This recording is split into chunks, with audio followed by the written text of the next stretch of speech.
하나님께서는 이스라엘 백성들을 시내산으로 부르시고 이스라엘과 언약을 체결하기 위한 하나님의 임재를 앞두고 이스라엘 백성을 준비시키십니다. 14절부터 25절 말씀입니다. 모세가 산에서 내려와 백성에게 이르러 백성을 성결하게 하니 그들이 자기 옷을 빨더라. 모세가 백성에게 이르되 준비하여 셋째 날을 기다리고 여인을 가까이 하지 말라 하니라. 셋째 날 아침에 우레와 번개와 빽빽한 구름이 산 위에 있고 나팔 소리가 매우 크게 들리니 진중에 있는 모든 백성이 다 떨더라. 모세가 하나님을 맞으려고 백성을 거느리고 진에서 나오매 그들이 산 기슭에 서 있는데 시내산에 연기가 자욱하니 여호와께서 불 가운데에서 거기 강림하심이라. 그 연기가 온기가마 연기같이 떠오르고 온 산이 크게 진동하며 나팔 소리가 점점 커질 때에 모세가 말한즉 하나님의 음성으로 대답하시더라. 여호와께서 시내산 곧 그 산 꼭대기에 강림하시고 모세를 그리로 부르시니 모세가 올라가매 여호와께서 모세에게 이르시되 내려가서 백성을 경고하라. 백성이 밀고 들어와 나 여호와에게로 와서 보려고 하다가 많이 죽을까 하노라. 또 여호와에게 가까이 하는 제사장들에게 그 몸을 성결히 하게 하라. 나 여호와가 그들을 칠까 하노라. 모세가 여호와께 아뢰되 주께서 우리에게 명령하여 이르시기를 산 주위에 경계를 세워 산을 거룩하게 하라 하셨사온즉 백성이 시내산에 오르지 못하리이다. 여호와께서 그에게 이르시되 가라. 너는 내려가서 아론과 함께 올라오고 제사장들과 백성에게는 경계를 넘어 나 여호와에게로 올라오지 못하게 하라. 내가 그들을 칠까 하노라. 모세가 백성에게 내려가서 그들에게 알리니라. 아멘. 출애굽기 19장 10절부터 25절에서는 언약 당사자인 하나님과 이스라엘이 시내산에서 만나기까지의 장면을 담고 있습니다.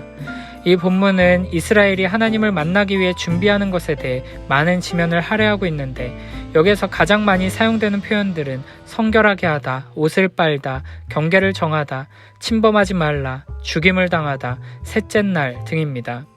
이 표현들은 비록 이스라엘이 하나님과 언약을 맺는 관계에 있다고 해도 무작정 하나님께 함부로 다가갈 수 있는 것은 아니었다는 것을 잘 보여줍니다.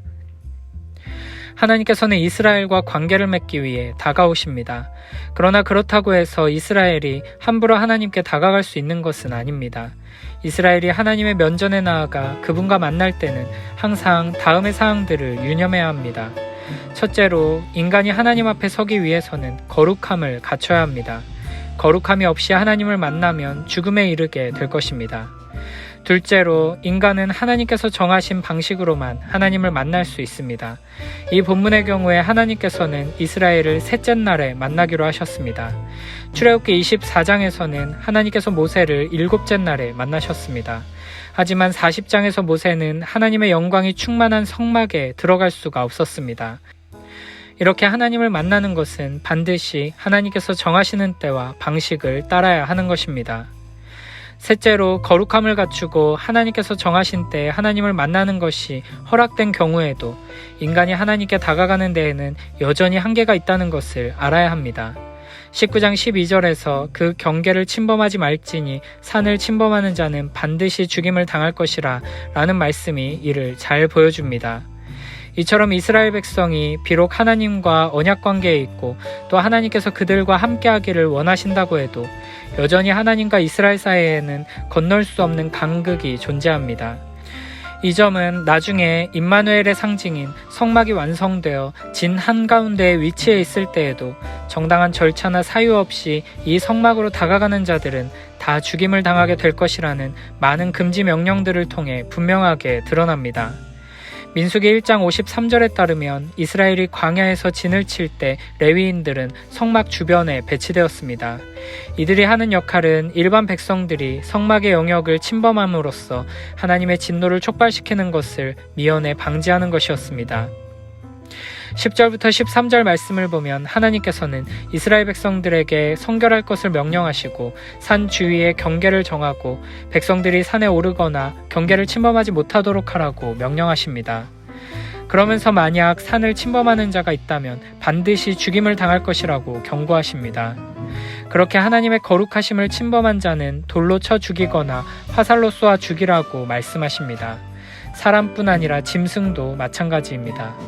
이렇게 돌이나 화살로 죽이라고 명령하시는 이유는 그들을 처벌하는 이들도 경계를 넘어 죄를 범할 위험이 있기 때문입니다. 이어서 16절에서는 드디어 셋째 날 아침이 되어 산 위에는 번개와 빽빽한 구름이 나타나고 나팔 소리가 크게 들리게 됩니다. 이렇게 하나님의 임재의 현상들이 나타나자 백성들은 모두 떨게 됩니다. 모세는 하나님을 맞으려고 백성들을 거느리고 진에서 나와 산 기슭에 섭니다. 시내산에는 연기가 자욱하고 여호와께서 불 가운데 강림하십니다. 온 산이 크게 진동하고 나팔 소리가 점점 커지기 시작합니다. 그때 하나님께서는 모세를 부르셔서 다시 한번 백성들이 가까이 와서 죽지 않도록 경고하라고 말씀하십니다. 또한 여호와께 가까이 나아오는 제사장들에게는 그 몸을 성결히 하라고 말씀하십니다. 이에 23절에서 모세는 명령하신 대로 산 주위에 경계를 세워놨으니 백성들이 시내산으로 올라오지 못한다고 대답합니다. 하지만 하나님께서는 다시 한번 모세에게 내려가서 아론과 함께 올라오고 제사장들과 백성에게는 경계를 넘어 나 여호와에게로 올라오지 못하게 하라고 경고하십니다. 모세는 이미 경계를 세워놨으니 문제없다고 생각하고 있지만 하나님께서는 계속해서 주의를 주시며 경고하고 또 경고하십니다. 하나님께서는 인간의 부패하고 타락한 본성을 아시기에 인간으로 하여금 하나님을 두려워하며 경외하도록 거룩하신 하나님을 가볍게 생각하여 죽음의 징계를 받지 않도록 경고하고 또 경고하시는 것입니다. 실제로 앞으로 이어지는 40년의 광야 여정을 통해 우리는 인간의 죄성을 뼈저리게 확인하게 됩니다. 레위기 10장에서는 아론의 두 아들 나답과 아비후가 하나님께서 명하시지 않은 다른 불을 가져다가 분향하려고 하다가 성막에서 즉사하게 됩니다.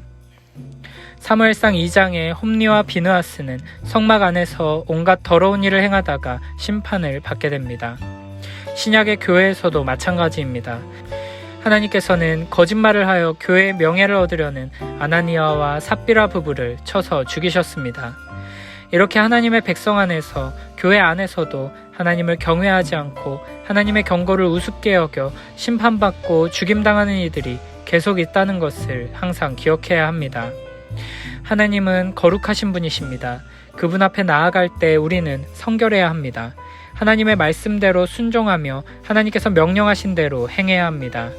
내가 원하는 대로 내 방식대로 하나님을 휘두르려 해서는 결코 안 됩니다. 우리 마음 가운데 하나님을 향한 사랑만큼이나 하나님을 경외하는 마음, 거룩하시고 크신 하나님을 두려워하는 마음이 바르게 자리 잡게 되길 축복합니다. 히브리서 10장 19절 20절에서는 이렇게 말씀하십니다. 그러므로 형제들아 우리가 예수의 피를 힘입어 성소에 들어갈 담력을 얻었나니 그 길은 우리를 위하여 휘장 가운데로 열어놓으신 새로운 살 길이요 휘장은 곧 그의 육체니라. 아멘. 이는 종말의 시대를 살아가는 우리가 구약의 이스라엘과는 다르게 하나님의 임재의 처소인 성소 안으로 들어갈 새 길을 얻었다는 것을 말해주고 있습니다. 그러나 반드시 기억해야 할 것은 예수 그리스도의 속죄 사역을 통하여 우리가 하나님께 직접 나아갈 길을 얻었다고 해서 하나님의 면전 앞으로 마음대로 갈 수 있는 것은 결코 아니라는 것입니다. 왜냐하면 이어지는 구절들은 이 속죄함을 받은 자가 갖춰야 하는 모습들에 대해 분명하게 강조하고 있기 때문입니다. 히브리서 10장의 여러 구절들이 증언하고 있듯이 하나님 앞으로 가기 위해서는 마음의 뿌림을 받아 악한 양심으로부터 벗어나고 몸은 맑은 물로 씻음을 받아야만 합니다. 물론 구약은 좀 더 육적인 의식을 통해 이러한 정결이 이루어지고 신약은 예수 그리스도의 피를 통한 좀 더 영적인 의식을 통해 이러한 정결이 이루어집니다. 그러나 하나님 앞으로 나아가기 위해 씻고 정결하게 함을 갖추어야 한다는 점에 있어서는 결국 신구약이 동일한 것입니다. 또한 구약과 달리 예수 그리스도의 피를 통해 하나님의 존전으로 직접 나아갈 수 있는 큰 특권을 얻은 신약의 성도들에게는 더 큰 책임이 따릅니다. 왜냐하면 구약의 속죄제의 경우에는 지속적으로 반복되는 절차를 따라 계속해서 속죄함을 받을 수가 있지만 신약의 예수 그리스도의 피를 통한 제사는 단 한 번으로 완전하게 드려진 제사라서 다시 속죄하는 제사가 없다고 말하고 있기 때문입니다.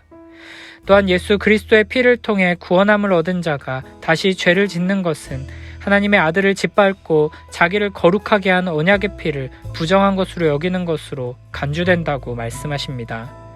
그러므로 신약의 예수 그리스도를 통해서 우리가 하나님 앞에서 얻은 담대함을 지나치게 강조하는 와중에 그 특권에 동반되는 막중한 거룩의 의무를 결코 축소해서는 안 되는 것입니다. 더 큰 권한에는 항상 더 큰 책임이 따르는 법입니다. 마찬가지로 더 큰 은혜에도 항상 더 큰 감사와 반성과 철저한 회개가 요구되는 법입니다. 이처럼 신약에서도 하나님의 존전으로 나아가는 데 있어서는 지금까지 말한 유의사항들이 근본적으로 변하지 않았다는 것을 반드시 기억해야 합니다. 오늘 본문에서 또 한 가지 기억해야 할 것은 신의 산과 성막이 삼중 구조를 가지고 있다는 것입니다. 성막이 지성소, 성소, 뜰의 삼중 구조로 이루어져 있듯이 신의 산 역시 산꼭대기, 산기슭, 그리고 이 꼭대기와 기슭 사이의 영역, 이렇게 세 개의 영역으로 나뉘어 있습니다. 이 중에서 성막의 지성소처럼 가장 거룩한 곳인 산 위에는 오직 모세만 올라갈 수 있었던 것으로 보입니다. 그리고 성막의 뜰에 해당하는 산기슭은 이스라엘 백성들이 다가갈 수 있는 한계점이었습니다. 마지막으로 중간 지역은 하나님께서 특별히 허락하신 일부 사람들, 아론, 나답, 아비후, 이스라엘의 장로들, 그리고 여호수아 등이 한정된 시간 동안만 다가갈 수 있었던 것으로 보입니다. 이렇게 신의 산과 성막의 유사성을 고려해 볼 때 신의 산은 성막이 아직 건설되기 전에 예비적인 성소로서의 역할을 하는 곳이었음을 알 수 있습니다. 그리고 오늘 신의 산에 여호와 하나님께서 강림하셔서 이스라엘 백성들을 만나주시고 언약을 맺으시며 하나님께서 왕으로 다스리시는 이스라엘이라는 국가가 공식적으로 출범된 날짜가 출애굽으로부터 50일이 지난 후라는 것도 중요한 의미를 가집니다. 이는 오순절 성령 강림을 통해 교회가 탄생한 사건과 병행을 이루고 있습니다. 신의 산에 불과 구름으로 임재하신 하나님께서 오순절에 예수 그리스도의 제자들에게 불로 임하셨습니다. 언약으로 이스라엘을 부르시는 하나님께서 복음으로 교회를 부르시며 세우셨습니다. 그러므로 우리는 하나님께서 이 시대에 예수 그리스도의 몸된 교회에게 무엇을 요구하시는지, 우리의 사명이 무엇인지를 이 아름다운 신의 산 언약을 통해 더욱 분명하게 배울 수 있는 것입니다. 마지막으로 신의 산 언약을 하나님과 이스라엘이 결혼하는 장면으로 신의 산 언약을 결혼 언약으로 볼 수 있습니다. 19장 3절부터 6절은 신랑의 청혼이며 7절은 모세가 중매자로서의 역할을 감당하는 것을 보여줍니다. 8절에 이스라엘 백성들이 대답하는 것은 신부가 신랑의 청혼을 받아들이는 것이고 10절, 11절은 신부의 정결 예식에 해당한다고 볼 수 있습니다. 이후 16절부터는 본격적인 결혼 예식이 시작됩니다. 번개와 구름과 지진과 불은 신랑이 입장하는 장면을 보여주고 신부를 대표하여 모세 한 사람이 신랑 앞으로 올라갑니다. 이렇게 신의 산 언약을 결혼 언약으로 본다면 이어지는 출애굽기 20장에 등장하는 십계명은 단순한 계약이 아니라 사랑하는 신랑과 신부가 앞으로 어떻게 사랑 안에서 결혼 생활을 아름답게 가꾸어 나갈 것인지를 다짐하는 결혼 서약이라고 할 수 있습니다. 또한 24장 7절 8절에서 언약서를 가져다가 백성에게 낭독하여 듣게 하는 것은 성운 선포 순서이며 9절부터 11절에서 모세와 아론과 나답과 아비후와 이스라엘 장로 70인이 하나님께 나아가 함께 먹고 마시는 장면은 필요한 순서라고 할 수 있습니다. 그리고 이 모든 율법과 계명을 기록한 돌판을 주시는 것을 기념 촬영이라고 할 수 있습니다. 그렇다면 이어지는 성막을 짓는 모든 과정은 신랑과 신부가 함께 살 집을 마련하는 이야기이며 광야 생활은 신부로 하여금 오직 신랑만 바라보며 사랑하는 훈련을 위한 신혼여행이라고 할 수 있습니다. 이렇게 결혼 언약의 관점으로 출애굽기의 신의 산 언약 이야기를 보면 우리는 처음부터 끝까지 아름다운 사랑 이야기로 성경을 읽을 수 있습니다.